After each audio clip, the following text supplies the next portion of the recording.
So now it's time to do a front cover of a magazine.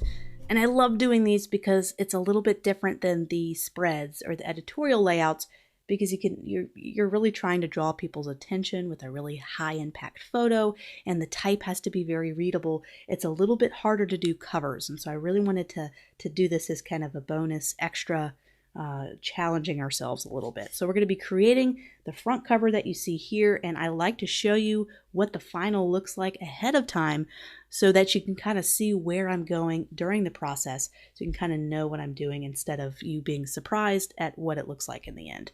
So this is exactly what we're going to create. So I'm going to be here in Adobe InDesign, and I'm up here. This was the spread that we just completed together, and scrolling back up, and this is going to be the front page, this very top page. So if you go to pages, it's number 1.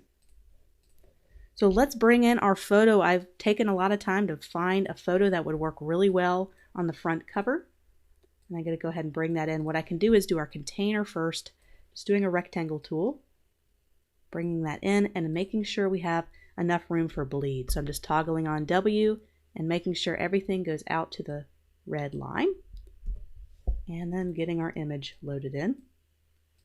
And let's do the right click fitting, and we could do any of these, but that content aware fit just works so well.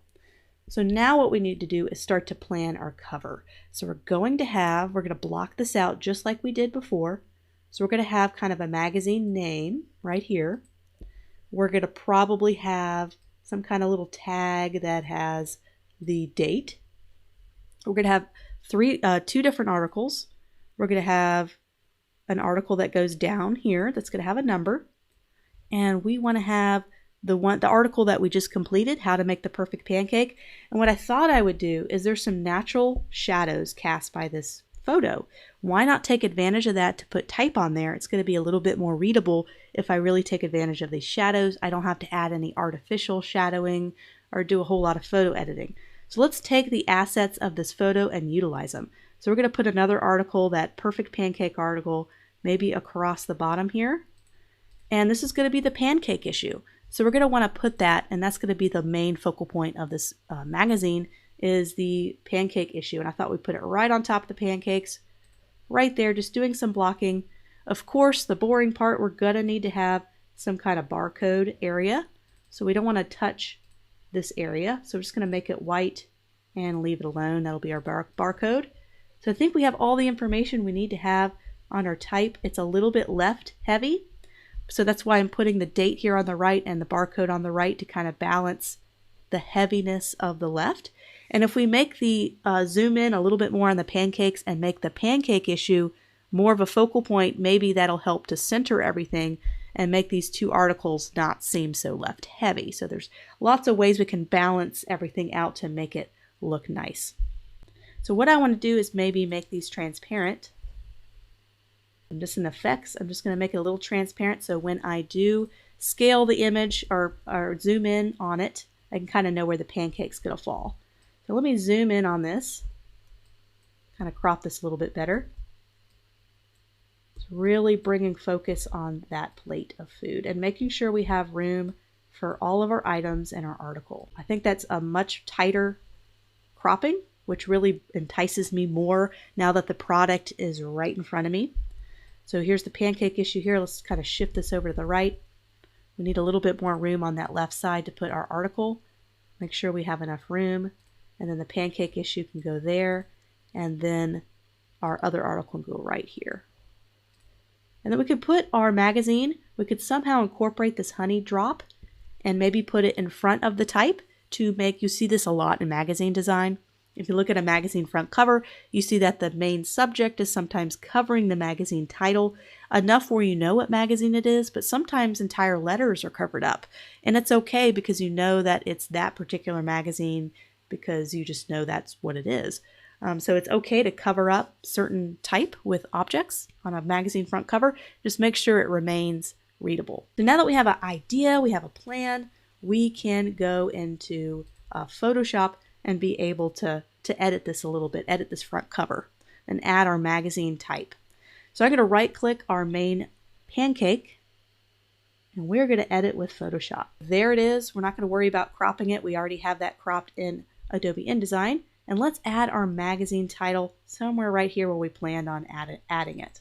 So it's going to be called Homemade Magazine. Tighten the spacing a little bit on that. Just make that bigger. And then magazine, which is going to be smaller. Homemade is the most important part and magazine is least important. All right, so let's take homemade. Let's find a really good typeface, maybe a serif typeface that has a little character, has really nice serifs, a very traditional look. For this, let's go ahead and find one. I already, instead of spending a ton of time going through them, I went ahead and settled on a Brill Fatface. I thought this was a very nice traditional typeface, had beautiful thin serifs. I thought it looked really good with this type of homemade craft food magazine. So we're going to have it right here in the middle. I'm going to eventually have that line of golden honey come over top of it. So let's think about colors. Let's see if we can't find some inspiration in the photo itself. What I thought would be nice is have a two-tone. So homemade. It's one word, but it's going to read as two. Homemade. So I thought it would be really neat to have kind of a two-tone look to this.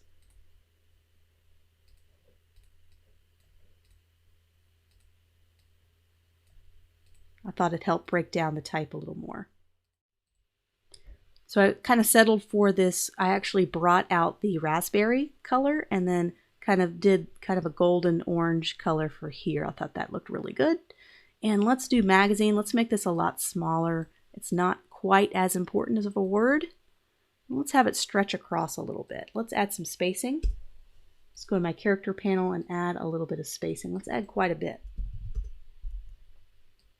Add a nice modern flair to this with the white spacing. And this is Railway, so you notice I'm doing some classic font pairing. I have a serif typeface paired with a sans serif typeface. It's a very classic font pairing you see. And let's, instead of making it a harsh black, I always like to soften my blacks, maybe do a dark gray. I also want to position the type where it really fully interacts with the honey. So I brought this magazine down a little bit so that A could be covered up by the honey and a little bit of the Z, but it's not going to totally cover up the letter. And I could even have the honey take a layering mask and bring out that right there.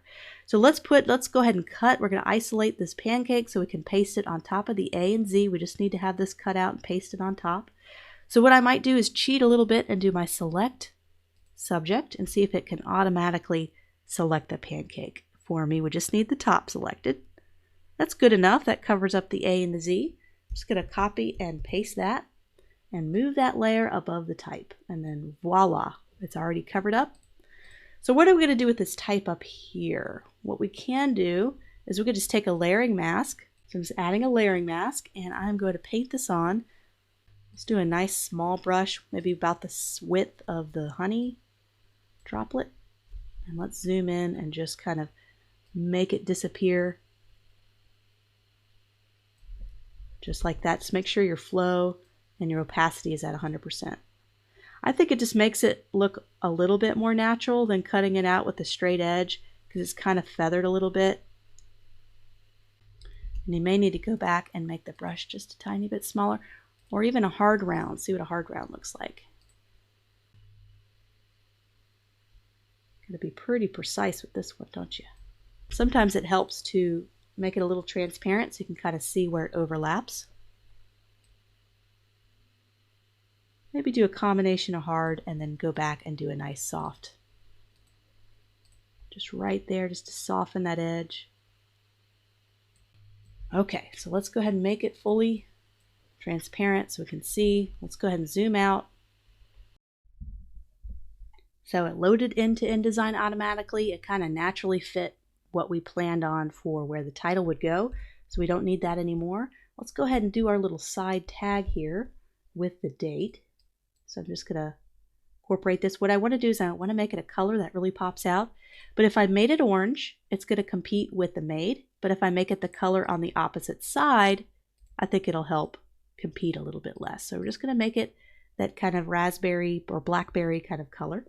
So now I'm just going to add some type, put October, and let's make this, let's kind of not have too many typefaces going on. With magazine covers, you could be more liberal with font choices in terms of how many you can have on one single page, but we want to have some consistency throughout. So let's see if we can keep this a Brill fat face, which is what we used for homemade. Let's go ahead and rotate it. Just going to rotate it to 90 degrees, shift it over there, and make it white. Let's make it a little bit smaller. You notice how when you look at magazines, sometimes you have to hunt for the date. It's not super big and obvious, so it doesn't have to be super large. And also, let's soften that by making it lowercase. So that softens the overall appearance of that, which is what kind of the look we're going for here. Let's also soften the edges of these corners. So these are sharp corners. Let's just soften the edges by rounding them a little bit. So I'm just over here in my appearance panel, and I'm just going to click over to rounded. And I'm not going to have a very large round because sometimes that can start to look a little dated. We're just going to do a very small round. So instead of 0.1, I'm going to do 0.06. Just wanting a little roundness on the corner, nothing too dramatic. So let's do our articles. So the first article is going to be over here. It's going to be 13 baking mistakes and ways to solve them. So I'm going to go ahead and load that type, and then we're going to work on our typography for that article.